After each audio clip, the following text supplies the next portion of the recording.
Hello, everyone, and welcome to episode 8 of my Minecraft Let's Play series.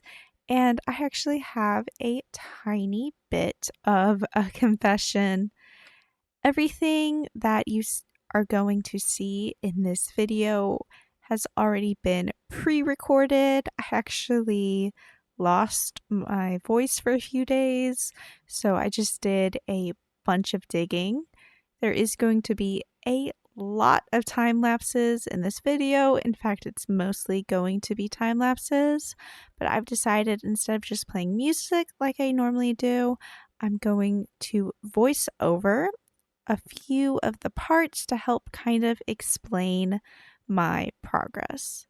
So I'm going to show you that right now.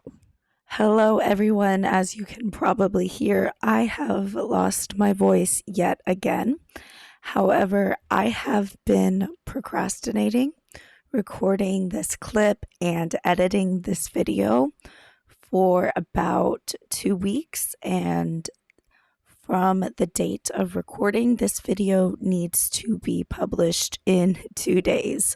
So I cannot procrastinate anymore or wait for my voice to be getting better anymore. So I'm sorry, but you're going to have to ignore my little messed up voice for the next about 9-ish minutes.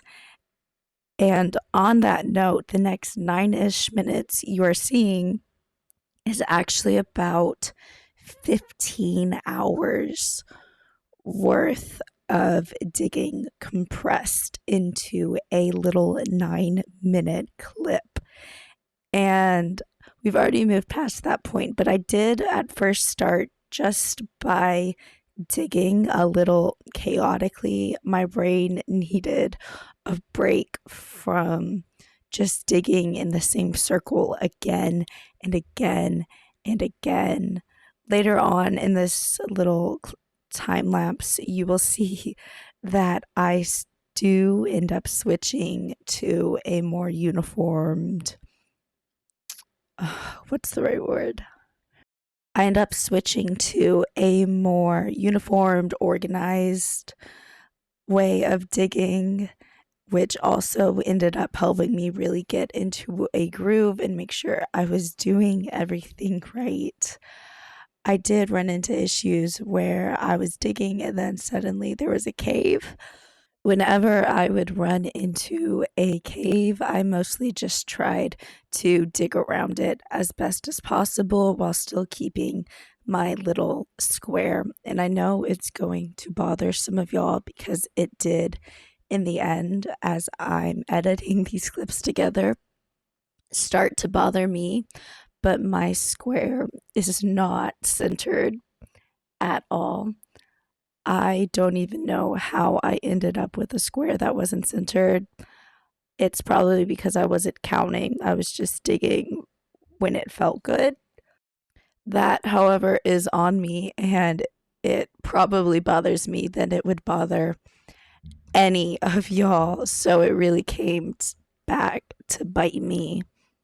Now, I have been mining all of the blocks as I've been digging out with a silk touch pickaxe because I know that I'm going to end up needing the smooth version or the pickaxe version instead of like the cobbled version of these blocks. And it is so much easier to just mine it with my silk pickaxe. And then now that Mojang has made it so we can get to the cobbled version by using the Silk Touch Mind version, it just makes a lot more sense to use my Silk Touch pickaxe. I've also been mining all of my ores with Silk Touch pickaxe. Once everything is completely dug out, I do want to build like a tower of all of the ores I've mined and then take my fortune pickaxe and just see how much ore I earned by using a silk touch and then saving it for my fortune 3 pickaxe. And as you probably just saw in the clip, I did end up running into a I did end up running into a dungeon with a little zombie spawner. And I didn't actually want to mine the spawner or anything yet because it wasn't a part of my cube. Once I got into that cube, I really got into it and did not really want to mine anything outside of that. But that will end up getting mined eventually. It's not like I'm saving it for something specific. I was just being lazy and really into my cube. You can now see that I've moved on to a more uniform way of digging. I would divide it into 4 quadrants, which is when you really notice how uneven it is, and then dig out each of those 4 quadrants. I also did always start each layer by digging out the outside rim. I found that really helped as I was digging out huge chunks, was to have a guide for when to stop. Right now, I'm currently in the process of trying to figure out how I want to dig out the rest of the volcano, and I'm toying with the idea of just digging out the entirety of the rim down to bedrock like we're digging here, and then digging out the rest of that in sections and just splitting it up like that.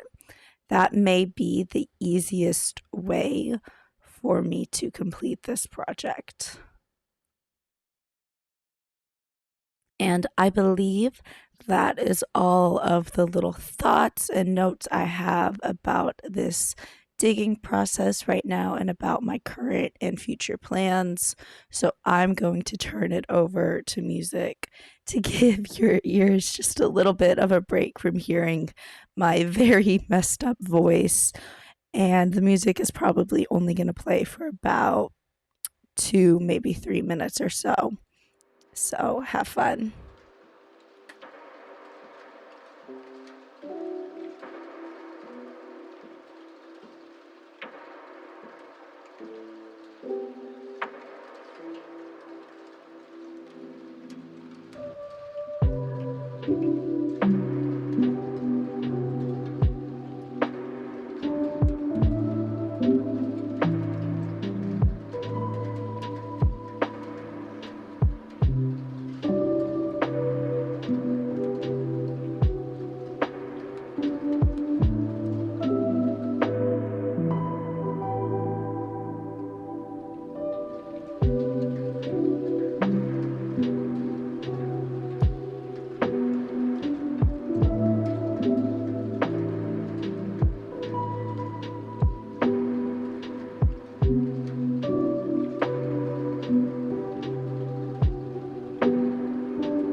I hope you all enjoyed the time lapses along with my little voiceover parts where I was explaining some things. So, right now, we are actually standing at the very bottom of where our base is going to begin. But there's not actually going to be infrastructure on this level, it's going to be completely lava on this bottom floor. And then I'm going to do a few cool things with glass to get a nice little effect. So really, our base isn't actually going to start until I think a few levels up.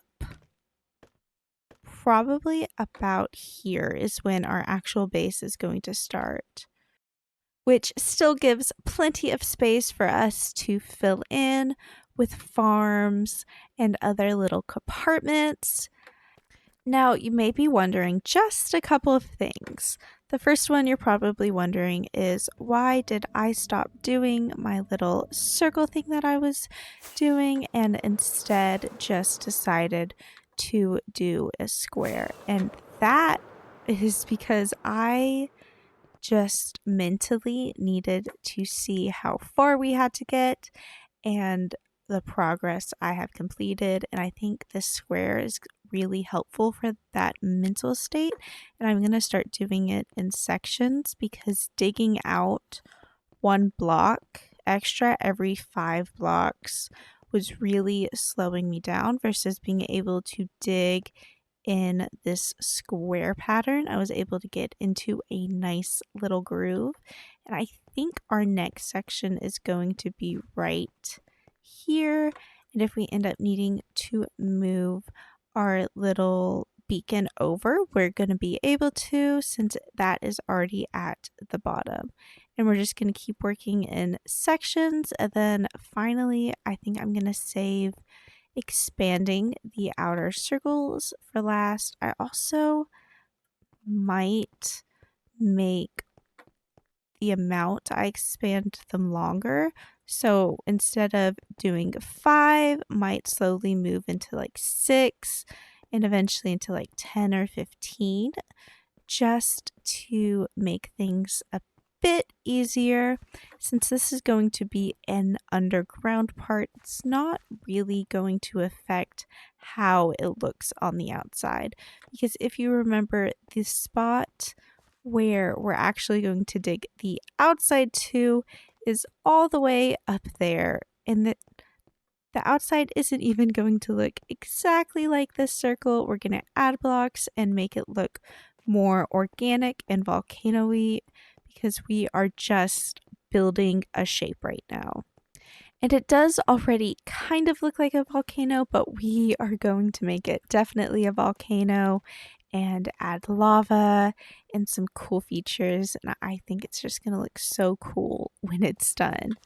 Now, the second thing you're probably wondering is, you saw me dig out all of the little crevices in the bedrock and then immediately fill them all in to get up to this level again. Now, I did that because there is sometimes diamonds or redstone down in the little crevices, but I may or may not continue doing that in the future sections. It's just depending on how I'm feeling, because digging into all of those crevices takes a long time and then we have to fill it in again. And it just depends on if it's something I can manage time-wise. I also did learn a new thing while I was building. So you can see some of these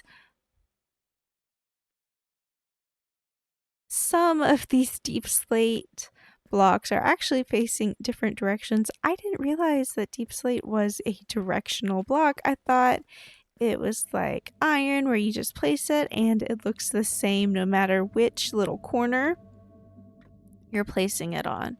So that was something fun to learn and something I'll really have to keep in mind when I start building the inside of this. I'm not too worried about the floor not being perfect, but I will be worried about it on the sides probably. So that's something that we will have to deal with later. Thank you everyone for watching this episode. I know it was a bit of a shorter episode and it involved a lot of time lapses. I know some of y'all are a fan of the time lapses, others are a fan of the more talky and explaining parts. So I try to do a bit of a mixture of both. I personally love time lapses. I do, of course, love little bits where people are talking, and I know there is less of that today. I promise there will be a lot more talking in the next episode now that I have my voice back. Thank you so much for watching, and I will see you next time. Goodbye.